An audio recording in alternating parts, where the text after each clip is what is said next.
강혜신의 오늘의 미국.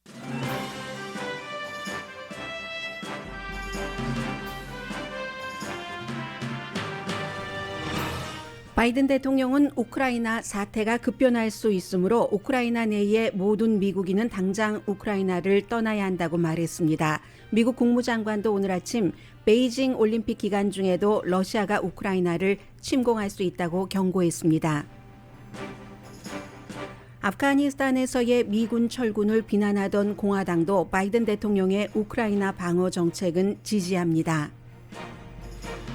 디트로이트 자동차 공장 가동을 멈추게 하면서 정부의 백신 정책에 반대하는 시위를 하고 있는 캐나다 트럭 기사들이 점거하고 있던 다리를 열 계획입니다. 미국이 캐나다에 연방 차원에서 다리를 열라고 요청한 뒤의 일입니다.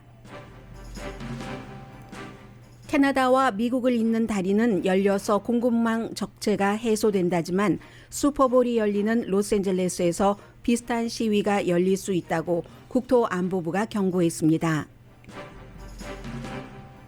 일요일 로스앤젤레스에서 열리는 슈퍼볼은 벌써 인상적인 스토리들이 보입니다. 86세 할아버지가 세계의 지원으로 로스앤젤레스에서 자신의 지지팀인 신시내티 벵걸스 경기를 관람하게 됐습니다.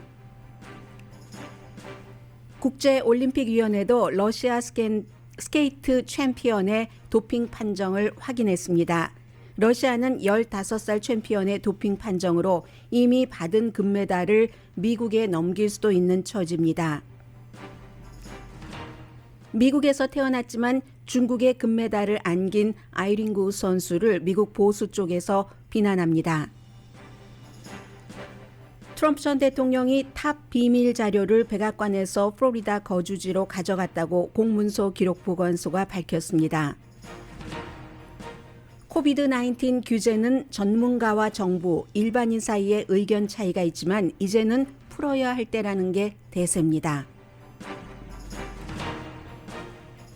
여러분 안녕하십니까? 오늘의 미국 강혜신입니다. 이제 오늘도 다시 바이든 대통령이 슈퍼볼 열리기에 앞서서 하는 그 대통령의 전통적인 기자회견에서 또 얘기를 하겠지만 어젯밤에 MBC의 앵커와 인터뷰한 것이 조금 방영됐는데 보니까 지금 러시아와 우크라이나 상황이 아주 빨리 바뀔 수 있다면서 우크라이나 내에 거주하고 있는 미국인들은 지금 당장 우크라이나를 빠져나와야 된다고 경고를 했습니다. 세계에서 가장 막강한 군대와 지금 다른 또 러시아를 얘기를 하죠. 러시아 반대측과의 대치라고도 얘기했습니다.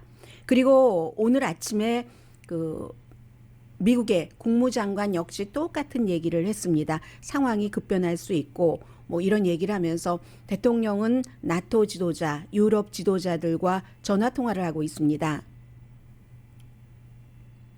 보리스 존슨 영국 총리도 지금 가장 위험한 순간이라면서 앞으로 며칠 동안의 안보 상황이 유럽에는 수십 년의 안보 상황이 될 수도 있다. 여기에 제대로 대처해야 된다. 이런 얘기를 하고 있습니다. 그리고 영국과 미국 모두 만약에 러시아가 우크라이나를 침공을 해서 국지전, 지상전이 시작된다면 직접 그곳에 군인, 영국군, 미국군을 따로따로 보내지는 않을 것이라는 것을 강조를 합니다. 이제 나토군이 대처를 하겠죠. 그러나 이제 모든 무기 지원 같은 것을 하고 있고 영국에서도 우크라이나 군대를 훈련시키는 것도 합니다. 그리고 지금 미국 텔레비전에 보여지고 있는 장면은 이게 모두의 장면은 아닐 겁니다.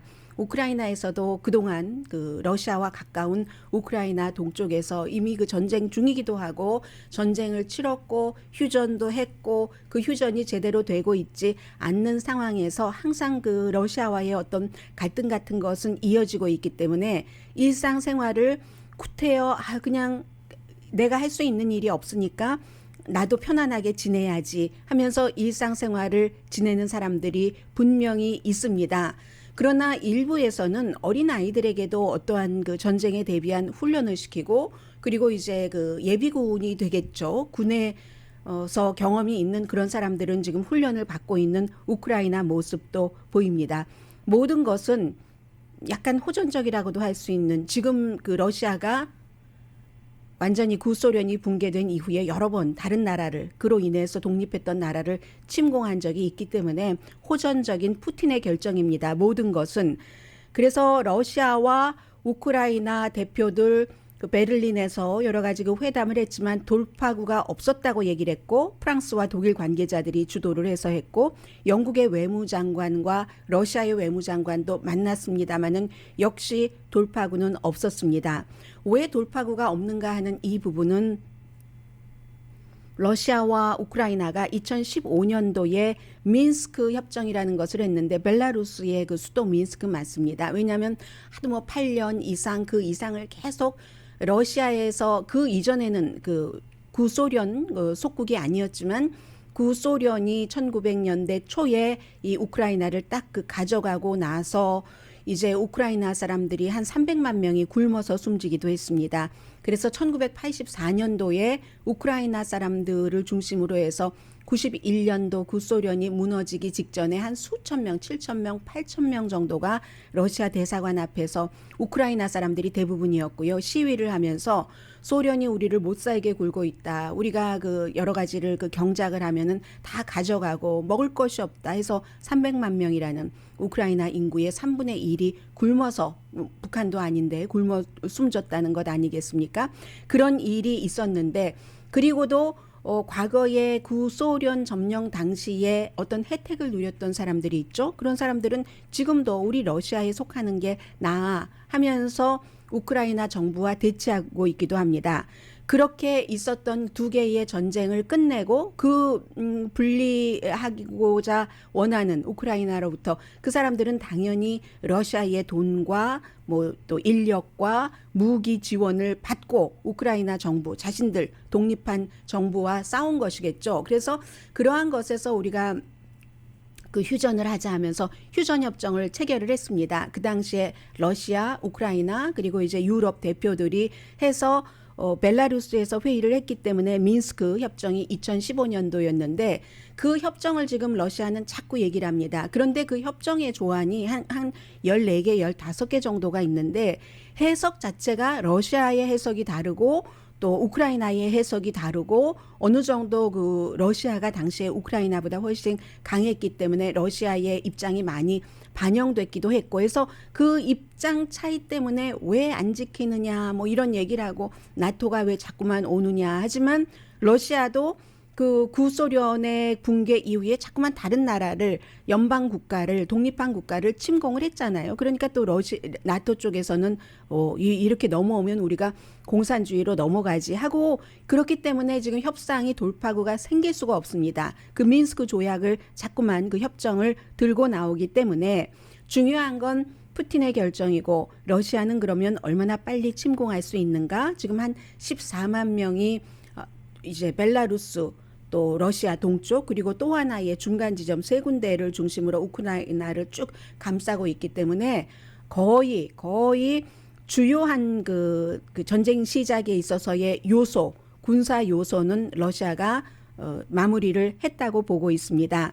미국 내부에서는 아프가니스탄에서의 미군 철군에 대해서 공화당이 바이든 대통령을 굉장히 비난했지만 우크라이나 방어에 대해서는 뭐 지난번에 말씀드린 대로 상원에서 만약에 이 러시아가 우크라이나를 침공할 경우 우리가 어떻게 그 러시아를 벌준다 하는 것까지도 다 마련해 놓고 통과시키려고 하고 심지어 린지 그레이엄 공화당 그 상원 의원은 바이든 대통령의 가장 강한 비난자입니다. 트럼프 전 대통령과 무척 4년 동안 가까웠었고요. 그리고 그 사람이 군 출신입니다.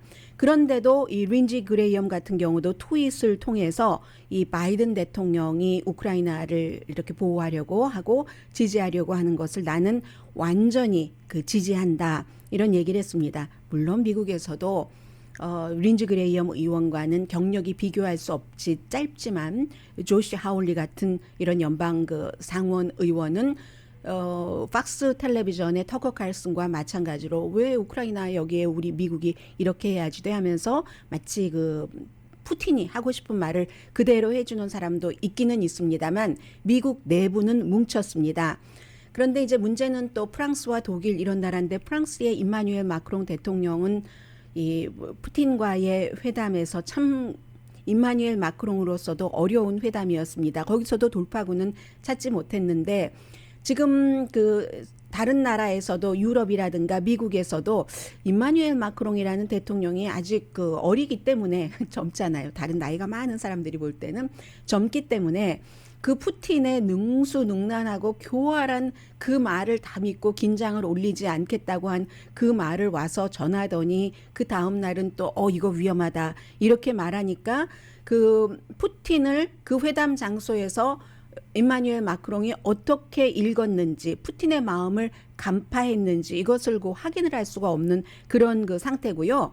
이러한 것은 이 서구와 유럽과 미국과 러시아와의 불신 같은 것은 심지어 임마누엘 마크롱이라는 우리 편의 대통령이 푸틴과 회담을 했는데도 잘 믿지 못하겠다는 그 여러 가지에는 사실은 임마누엘 마크롱의 부족함보다도 푸틴의 교활함이 더 많을지 모릅니다. KGB의 그 최고 그 대장을 한 이 푸틴으로서는 자신의 마음을 들키지 않죠. 그러니까 오죽하면은 이 그 푸틴과 회담을 할 때 그게 굉장히 이슈가 됐었어요. 거리가 기자회견을 할 때도 거리가 너무너무 멀었고 푸틴과 임마누엘 마크롱 대통령과의 사이에 그리고 회담하는 테이블도 너무너무 길어서 아니 저렇게 거리를 두나 했는데 결국은 이게 알고 보니까 이제 오늘 나오고 있는 뉴스를 보니까 코비드-19 때문에 그랬다는 건데 코비드-19 때문인 건 맞습니다. 맞지만 서로 믿지 못하는 것이 더 큰 것도 맞습니다. 왜냐하면 이 프랑스의 임마누엘 마크롱 대통령이 이 푸틴을 만나러 가기 전에 프랑스에서 코비드-19 테스트를 했습니다. 네거티브 테스트를 받았고 러시아에 내려서도 자신의 주치의로부터 테스트는 받았지만 러시아 당국이 하는 테스트를 거부했습니다. 그랬기 때문에 테스트를 러시아에서는 그럼 임마누엘 마크롱이 우리의 테스트는 받지 않았어 했기 때문에 거리를 그렇게 두고 두 사람이 회담을 했다는 겁니다. 그러면 임마누엘 마크롱은 왜 러시아에 국빈 방문을 할 때에 국빈 방문은 아니지만 어쨌든 정상회담을 하기 위해서 방문했을 때 러시아가 요구하는 그 코비드-19 테스트를 받지 않았는가? 러시아가 그 테스트를 통해서 러시아의 의사가 과학자가 임마누엘 마크롱의 DNA를 분석을 해서 어떻게 그 공산주의식으로 사용할 수 있다는 것을 노골적으로 의심하고 들어간 겁니다. 그래서 두 사람이 악수조차도 하지 않았다. 지금 이런 내용들도 나오고 있고요. 그게 얼마나 서방 세계와 민주주의 국가와 블라디미르 푸틴이라는 그 또 다른 시스템의 그 국가의 지도자 사이의 간극인가 하는 것도 보여주는 거고요. 그래서 이제 여러 가지 그 관점이 있지만 한국에서도 이렇게 말씀하시는 분들이 많지는 않지만 계십니다. 예를 들어서 한국은 정치적으로 이제 반미 감정이 많기도 하잖아요. 그래서 이제 어떤 사람은 특별히 본인이 러시아 이런 국제 정세에 관한 전문가도 아니면서 그런 말을 많이 하는데 예를 들면 이겁니다. 미국에서 제가 지금 미국의 입장을 말씀드렸습니다. 그리고 오늘의 미국에서 수없이 말씀드린 것처럼 블라디미르 푸틴이 우크라이나를 침공할지 침공하지 않을지는 아무도 모릅니다. 측근도 모릅니다. 그의 측근도 지금 계산을 해야지 되는데 한국에서는 미국의 보도를 믿을 수 없다. 미국의 입장으로만 보도를 하니까 유럽의 것도 마찬가지로 러시아의 입장에서 생각을 해보자 하면서 러시아가 자신들의 속국이었던 나라가 독립을 했는데 그 나라들이 미국이나 다른 서방 세계 민주주의 쪽으로 가려고 이렇게 하면은 러시아가 어떻게 두렵지 않을 수가 있겠는가. 러시아로서는 당연하다라고 얘기를 하는데 여기서 이제 그 지적을 해야지 될 부분이 하나는 서방 세계가 먼저 러시아를 침공한 적은 없습니다. 그러나 그 2차 대전 이후에 러시아는 그 러시아 연방 그 조그마한 나라들이 독립을 한 뒤에도 침공을 했고 우크라이나도 2014년도에 국제법을 어기고 그 크림반도를 침략을 해서 크림반도를 러시아 것으로 가져갔습니다. 그리고 또 이런 얘기도 합니다. 우크라이나 내부에서도 러시아에 속하기를 원하는 사람이 있다 하면서 그 입장을 생각해 보면 러시아를 이해할 수 있다고 하는데 그러면 그런 비교를 할 수도 없는 것이고 해서도 안 되는 것이고 국제사회의 그 국민 정서까지 민족 감정까지 합치면 너무 복잡하기 때문에 구태여 그렇게 비교를 하면서 미국의 보도나 미국의 입장이 틀렸다고 하는 것으로만 뉴스를 접하시는 분들께 말씀을 드리자면은 그런 비유는 이런 비유와도 마찬가지입니다. 그러면 일제시대에 한국이 일제시대 이전에는 독립된 국가였는데 일제시대에 일본에게 독립을 빼앗겼습니다. 그리고 나서 독립 당시에 일본에 붙어서 말하자면 한국을 조국을 팔아먹으면서 굉장한 부와 영광을 누렸던 사람들이 많습니다. 그 사람들이 한국이 일제 치하를 벗어난 뒤에도 일본 쪽으로 가고 싶은 마음이 있겠죠. 그러면 독립된 대한민국이 그런 사람들 마음 쪽으로 가야지 됩니까? 지금 우크라이나가 그래야지 됩니까? 거기에서 이미 정당성은 없어지는 겁니다. 우크라이나도 인구가 수천만 명인데 그 수천만 명 인구 가운데서 러시아 쪽에 붙겠다 하는 사람보다는 우리는 독립국가로 살아가겠다는 사람이 훨씬 많은 것이고, 물론 서방 세계도 뭐 러시아의 에너지, 러시아의 파워 여러 가지가 다 들어가 있기는 합니다만은 이제 중요한 것이 중국과 러시아의 독재잖아요. 이 두 나라는 독재이고 정말 세계에서 파워풀한 그런 국가입니다. 이런 독재의 동맹이 이루어지면서 러시아가 우크라이나를 침공하는 것을 과거에 가졌으니까 당연할 수도 있지. 러시아의 입장에서 이렇게 인정하면서 하면은 중국도 대만을 충분히 침공할 수 있는 것이고, 그 뒤에는 이런 나라에서 끝나는 게 아닙니다. 대부분의 그 독재 국가, 헝가리라든가 터키라든가 이런 나라에서 더욱더 독재, 베네수엘라도 마찬가지고 독재가 활개칠 수 있는 그런 그 환경이 되는 거죠. 그리고 세계 민주주의는 도전을 받게 되는 겁니다. 물론 민주주의가 완벽한 제도가 아니라는 것은 여러분도 알고 저도 알고 이 세상에 완벽한 제도가 없다는 것은 다 알고 있습니다. 다만 공산주의나 사회주의나 독재 국가들은 그 정치적인 적을 기본적으로 암살까지 하잖아요. 암살까지 하고 다른 사람을 죽이고 러시아처럼 가짜 뉴스를 퍼뜨리고 그런 나라의 입장을 이해를 해서 러시아가 우크라이나를 침공하려고 하는 것을 이해해야지 된다? 미국의 보도를 믿지 못한다? 이것은 조금 너무 나간 게 아닌가? 왜냐하면 한국 분들은 미국에서 미국 뉴스나 오늘의 미국만 들으시는 게 아니라 한국의 또 다른 많은 매체의 보도도 접하시기 때문에 금요일이기도 하고 해서 제가 그런 부분을 전해드렸습니다.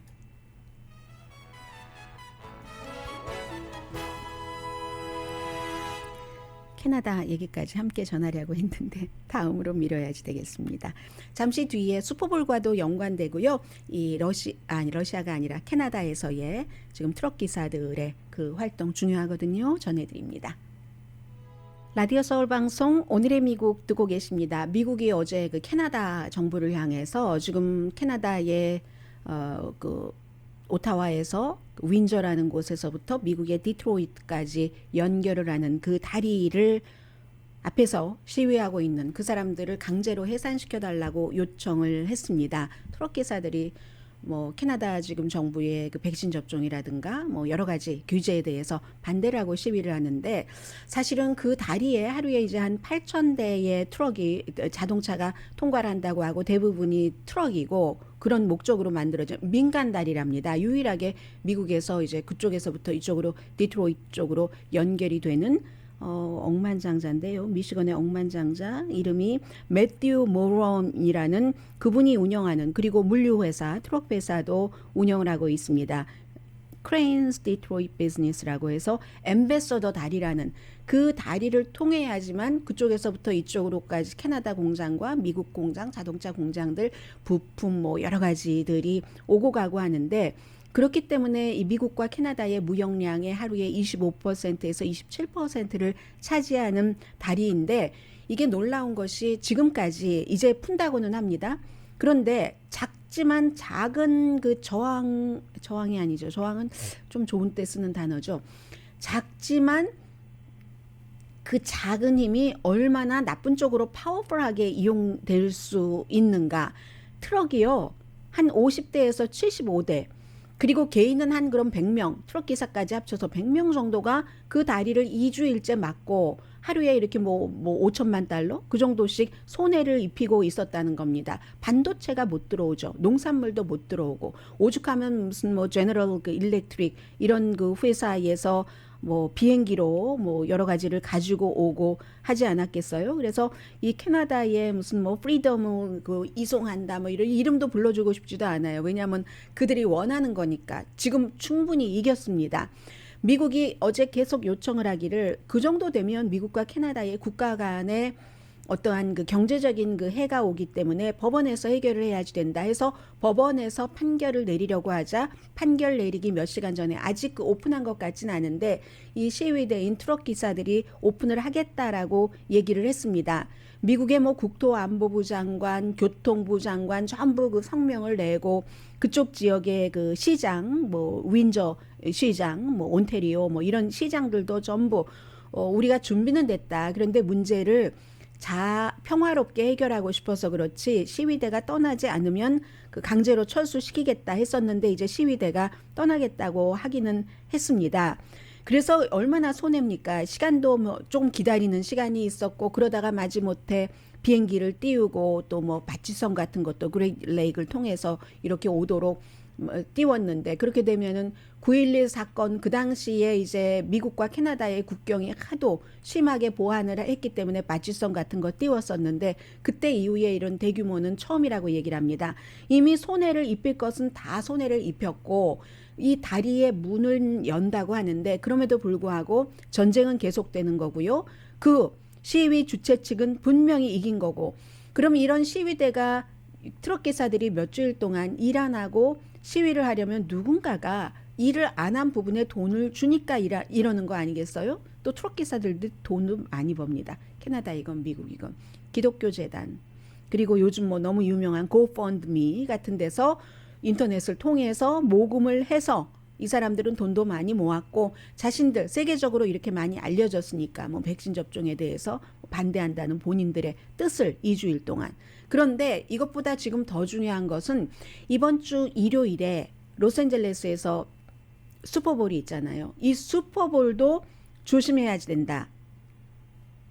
항상 이런 일이 있으면은 이제 카피캣 미국에서 그들도 뭐 우리 어디로 가겠어라고도 얘기를 했지만 카피캣이라는 게 있잖아요. 그래서 이제 로스앤젤레스에서도 이게 슈퍼볼 날에 맞춰서 이 같은 그 시위가 일어날 수도 있다 하는 이런 그 국토안보부의 지금 경고입니다. 제일 먼저 이 내용을 보도한 것은 야후 뉴스예요. 9일부터 보도를 했었고 오늘은 이제 모든 메이저 뉴스들이 전부 슈퍼볼 기간 동안에 미국에서도 이 LA 주변에서도 이 같은 시위가 있지 않을까 해서 걱정들을 하고 있고요. 그래서 캘리포니아주에서 시작해서 3월 1일이 또 대통령의 국정연설을 하는 날이기 때문에 그날은 워싱턴 DC에서 이런 일들이 있을 수도 있다 하는 이게 이제 코비드 19에 대해서는 사람들이 다 좀 추스리고 뭐 좀 어떻게 해보자 하는 상황에 여전히 끝나지 않은 물 만났다 하면서 이 같은 또 시위들이 국제적으로 이어지고 있습니다. 베이징 올림픽을 조금 말씀드리면요. 그제부터 전해졌었던 카밀라 발리에바라는 15살 그 스케이트 선수 러시아의 개인기에서는 이미 그 금메달을 받았고 러시아 팀에도 금메달을 안겼죠. 뭐 이 선수는 이 베이징 올림픽에 나오기 전에 유러피언 대회에서도 챔피언이었고 당연히 러시아에서는 챔피언이었고요. 뭐 여러 가지 기록을 세웠잖아요. 그런데 도핑 판정을 받은 게 12월 5일의 것이 스웨덴에서 한 것이 왜 뒤늦게 알려졌는지는 모르겠습니다만은 뭐 메달 이런 거 다 러시아다 또 개인기로서 이 선수다 하고 나서 알려졌을 때도 이 국제올림픽위원회가 발표하지 않았습니다. 그런데 이제는 국제올림픽위원회도 이 15살 선수가 도핑 이제 금지 약물의 양성 반응 나온 것을 인정을 했고 그렇게 되는 경우 이번 주말에는 중재재판소에서 청문회가 열리고요. 또 개인이 계속 참여할 수 있느냐 훈련은 계속 하고 있다고 하거든요. 러시아에서도 의견이 엇갈려서 러시아의 조직이 여러 가지 조직이 있잖아요. 그 여러 가지 조직 중에서 도핑에 반대하는 반도핑 조직에서는 이건 안 된다 하는데 러시아 그 국가 차원의 조직에서는 이 선수 계속 그 참여를 해야지 돼. 뭐 지금 이런 얘기를 하고 있는 것이고 말씀드린 대로 아주 정신력이 강하니까 계속 그 지금 그 연습은 하고 있다고 하고요. 이렇게 될 경우 최종적으로는 뭐 여러 가지 그 스케이팅 국제 스케이팅 연맹에서 최종적으로 결정을 하겠죠.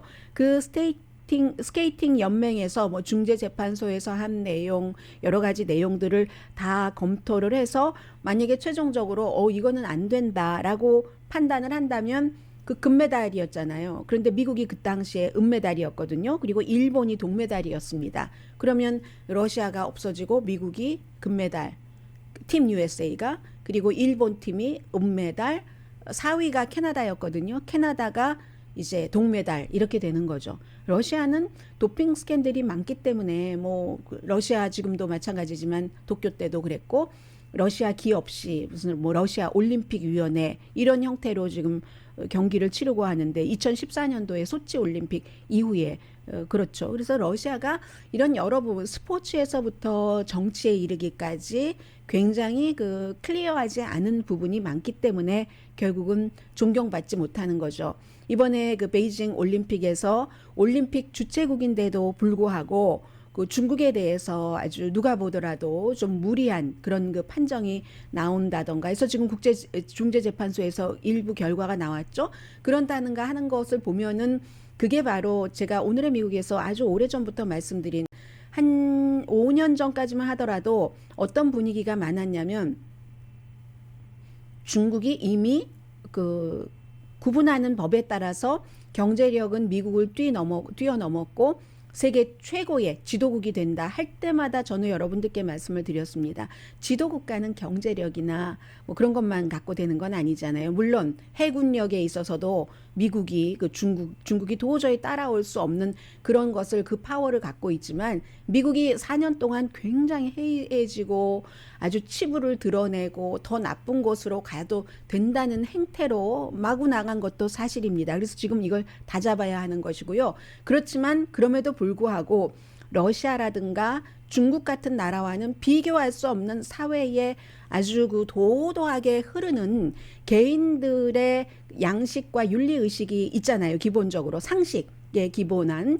그런 것이 있기 때문에 이제 올림픽에서는 그런 점들이 드러나죠. 뭐 그렇다고 미국이라는 나라가 완전한 나라가 아닌 것은 당연히 인정을 하면서요. 언제나 더 나은, 더 완전한 국가로 가기 위한 것이고요. 미국의 스노우보더 션 화이트 이 선수는 35살 이번이 마지막 네 번째인가요? 올림픽 출전이었는데 그래서 좀 잘했으면 좋겠는데 평창에서도 금메달 받았는데 그 하프파이프 남자에서 그러니까 여자에서 22살 클로이 킴이 챔피언 지난해 올해 다 챔피언했는데 이 선수가 밴쿠버에서도 금메달 받았었는데 5위 베이징에서는 5위 하면서 은퇴하는데 은퇴하면서 이렇게 얼굴 표정을 보니까는요 뭐 그렇다고 그러니까 은퇴한다는 자체에 대한 서운함이 있을 것이고 본인의 이제 스포츠 선수로서는 최고까지 많이 가봤고 마무리를 하는 그 단계 그리고 그래도 이번에 좀 예상보다 잘했으면 하는 그런 아쉬움 같은 것도 많이 있는 35살의 이 하프파이프에서는 최고령으로 출전한 미국 선수였습니다. 그리고는 이제 아이린 구 선수에 대해서 여러분들께 많이 말씀드렸는데 캘리포니아주에서 태어나서 미국인 아버지, 엄마가 중국계 그리고 엄마가 물론 공부하러 오셨다가 스키를 타서 너무 좋았고 미국에 와서 처음 타봤고 대학 다닐 때 딸에게 레이크타워에서 어린 딸에게 스키를 가르쳤고 그 딸이 본인은 미국에서 태어나서 미국에서 자랐지만 엄마의 조국인 중국을 위해서 이제 경기를 치러서 지금 금메달을 땄잖아요. 그 부분에 대해서 미국에서 이제 뉴스가 나오기 시작합니다. 그런 적이 굉장히 많죠. 굉장히 많은데 이번의 경우는 하필 중국이 주최국이었고 중국과 미국이 여러 가지로 긴장 상태이고 또한 중국과 미국은 최고 뭐 넘버 1, 2 경제력 이런 것을 자랑하고 있는 국가이기 때문에 미국에서 태어난 아이린 구라는 선수가 중국을 대표해서 중국에 금메달을 냈다 하니까 개인적인 고민이 있었겠죠. 이 엄마가 싱글마더로 아빠가 미국 사람이지만 싱글 마더로 딸을 키웠고 어렸을 때부터 1년에 몇 번은 중국에 갔답니다. 그러니까 이제 중국말도 좀 하고 하는 것 같아요. 그래서 2019년도에 난 중국을 위해서 경기를 하겠어라고 결정을 했는데 딱 메달을 받고 나서 기자들이 굉장히 많이 물어봤습니다. 국적이 어디야? 왜냐하면 중국이 이중 국적을 인정하지 않잖아요. 그러면 이 선수가 대답하는 게 계속 동문서답을 합니다. 나는 아직 어려요. 난 어리잖아요. 난 18살밖에 안 됐어요. 아직 대학교에도 들어가지 않았잖아요. 내가 미국에 있을 땐 항상 미국인이고 중국에 있을 땐 중국인이고 막 이런 식으로 얘기를 하는데 글쎄 어떻게 된 건지 모르겠어요. 왜냐하면 또 다른 주이라는 선수는 뭐 이 지금 그 아일린 구 선수처럼 도드라지는 선수는 아니지만 중국을 위해서 싸우기 위해서 미국 국적 포기한 것을 분명히 밝혔거든요. 그랬더니 이제 보수 쪽에서 많이 뭐 팟캐스트 같은 데서 이거 봐 막 비난을 하기도 하고 뭐 여러 가지 목적이 있을 거야. 중국에서 뭐 잘 되면 중국의 선전 도구로 활용되면서 돈도 많이 벌 거고 막 이런 얘기도 하고 그렇습니다. 그래서 힘든 그런 결정을 한 선수겠죠. 올림픽에는 여러 가지 스토리들이 이렇게 있고요. 잠시 뒤에 지금 코비드 19에 대해서 한 번 정도는 중요하게 짚어야 될 부분들도 있어서요. 전해드립니다.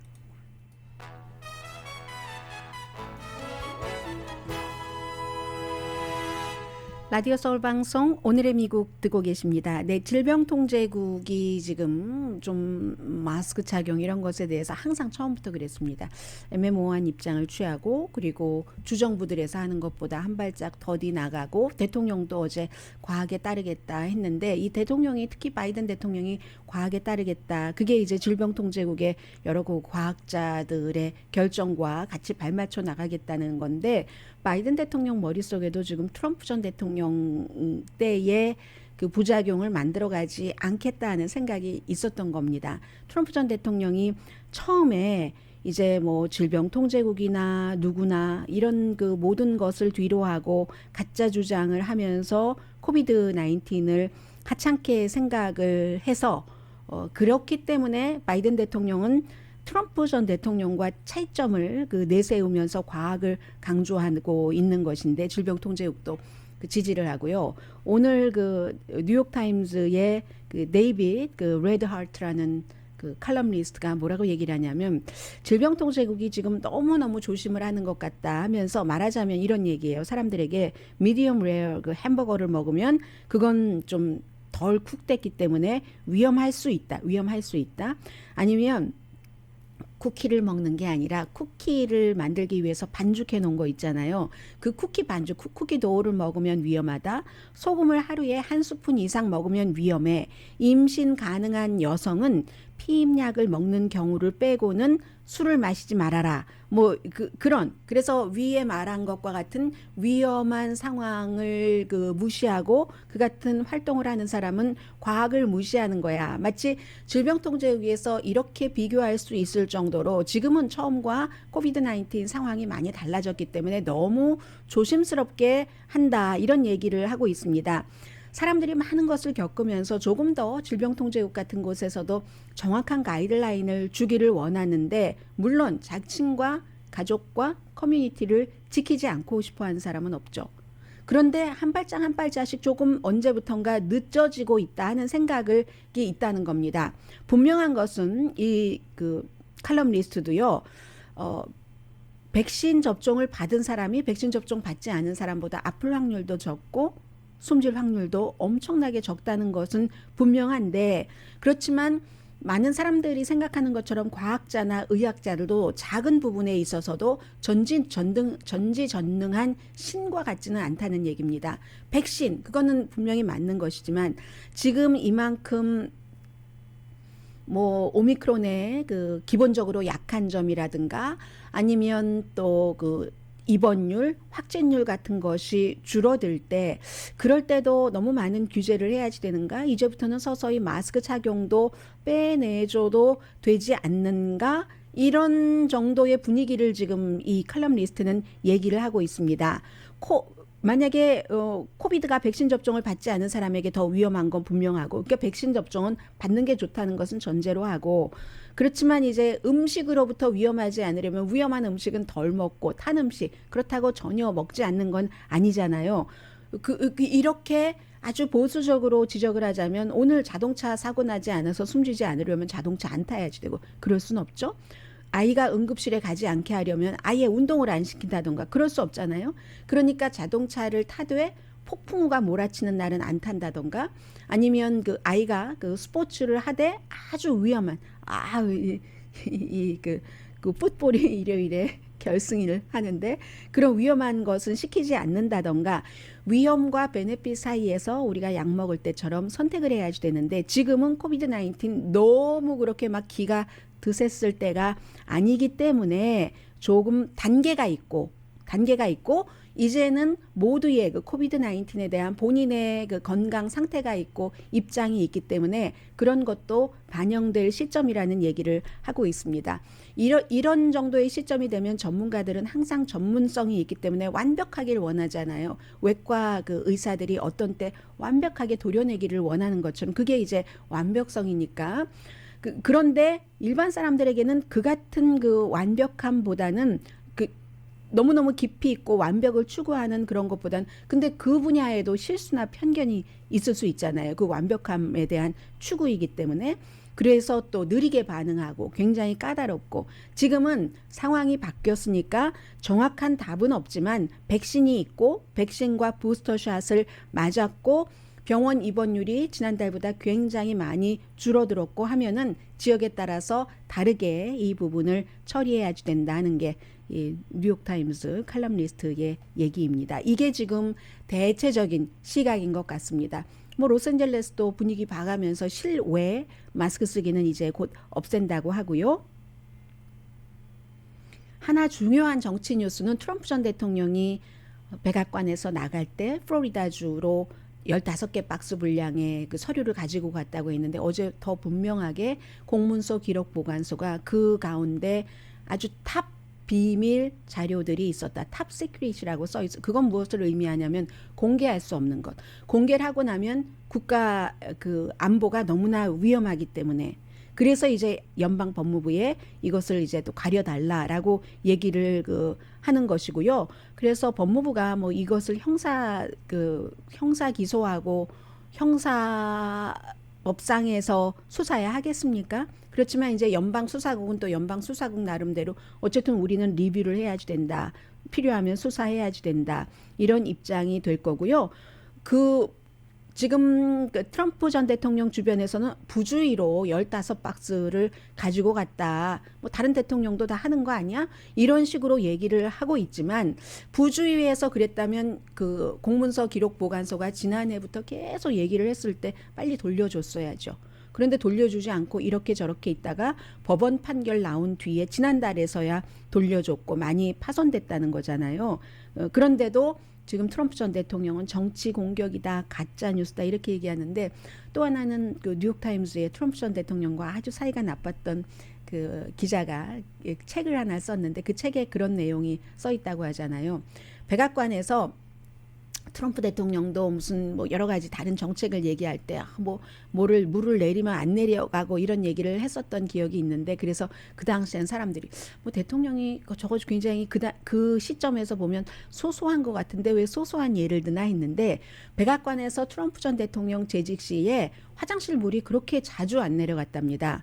그래서 결국은 왜 그러지? 고치고 또 고치고 하다가 엔지니어가 막 종이가 많이 나오는 거예요. 그랬더니 사람들이 저걸 분명히 트럼프 대통령이 버린 걸 거야. 왜냐하면 그전에도 기록을 남기기 싫어하고 또 한 사람 트럼프 전 대통령이 너무나 좋아해서 백악관으로 데리고 갔는데 이 사람이 트럼프 전 대통령과 틀어져서 나와서 쓴 책에도 보면은 트럼프 전 대통령이 집무실에서 이런 그 자료를 입에다가 넣고 씹어 먹어 버리더라. 뭐 이런 얘기도 있었잖아요.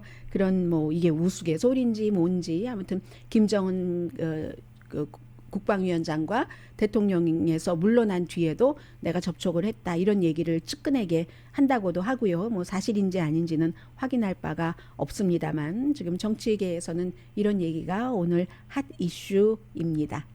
잠시 뒤에 뵙겠습니다.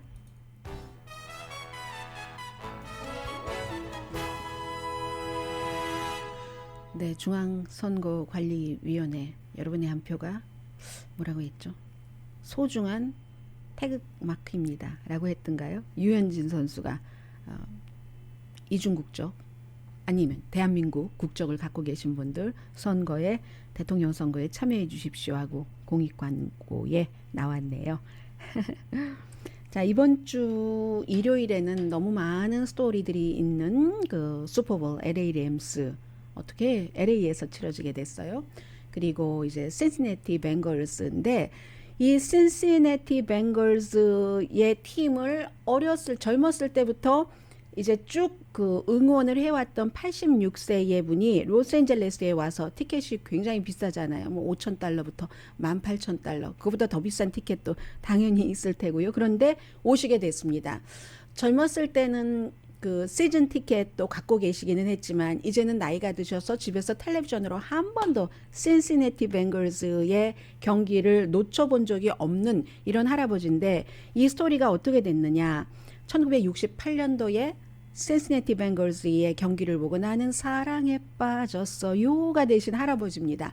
지난번에 이게 결승에 나가게 됐어 하는 그 경기를 보면서 이 86세 할아버지가 막 우셨대요. 울었더니 손녀가 그 사진을 찍어서 이제 그 소셜미디어에 쫙 올렸더니 사람들이 막 보고 그리고 생각을 했다는 거죠. 할아버지가 직접 그 현장에 가면 얼마나 좋을까 해서 소셜미디어에서 이제 그 할아버지를 도울 수 있는가 했더니 $42,000가 거쳐서 이분이 이제 로스앤젤레스에 와서 경기를 관람하실 수 있게 됐다는 소식 등 정말 많은 스토리들이 월요일 아침에 여러분들께 전해드릴 수 있을 것 같습니다. 가장 핫한 슈퍼볼을 가장 핫한 날씨에 LA에서 그 보고 즐기고 선수들 힘들겠어요 하게 됐는데 참 알 수 없는 게 12월 달이 뭐 거의 비가 많이 내린 달이어서 1월 달에도 기대를 하고 했는데 자연은 왜 이렇게 우리의 희망을 그 비껴서 가고 있는지 1월 달 비도 안 오고 이렇게 덥기도 하고 알 수 없는 일입니다. 강혜신이었습니다.